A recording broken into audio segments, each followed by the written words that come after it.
moi, ce que je souhaite communiquer, c'est des choses assez simples. Il y a une image un peu négative de Montmartre parce qu'on a l'impression que parce qu'on a des touristes et parce qu'on est programmé par des touristes, alors on a l'impression qu'on fait n'importe quoi. Or, nous, on est programmé depuis 30-35 ans par les mêmes agences, quand elles ont encore des clients. Donc, malheureusement, on ne peut pas faire n'importe quoi. Et donc, on a l'impression, moi, par exemple, j'ai été certifié ISO 9001. J'étais l'un des rares restaurateurs à être certifié ISO 9001 il y a 15 ans, alors que personne ne s'en préoccupait. Donc, on a toujours essayé de mettre en avant un peu la qualité,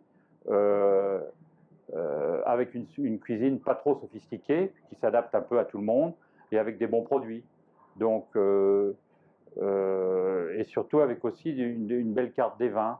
Nous, moi, j'ai toujours mis l'accent sur boire bon. Et donc, moi, je suis maître sommelier. Enfin bon, j'ai 150 à 200 vins en référence en vin, des vins pas forcément chers.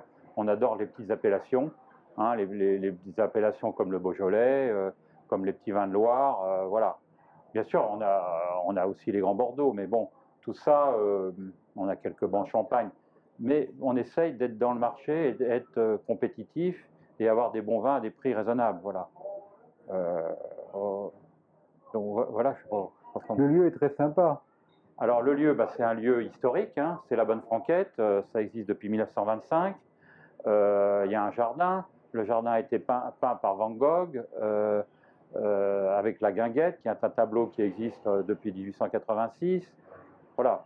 Et puis on a une tradition de musique, on essaye toujours d'avoir un piano. Bon, quand on a démarré il y a 25 ans ou 30 ans, on avait un orchestre. Tous les soirs, Montmartre, c'était un peu le côté Guinguette. Bon, tout ça a un peu disparu, on est rattrapé par les coûts, par le manque de professionnalisme des musiciens.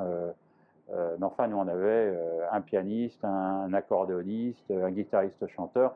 On avait le spectacle tous les soirs. On faisait du cabaret.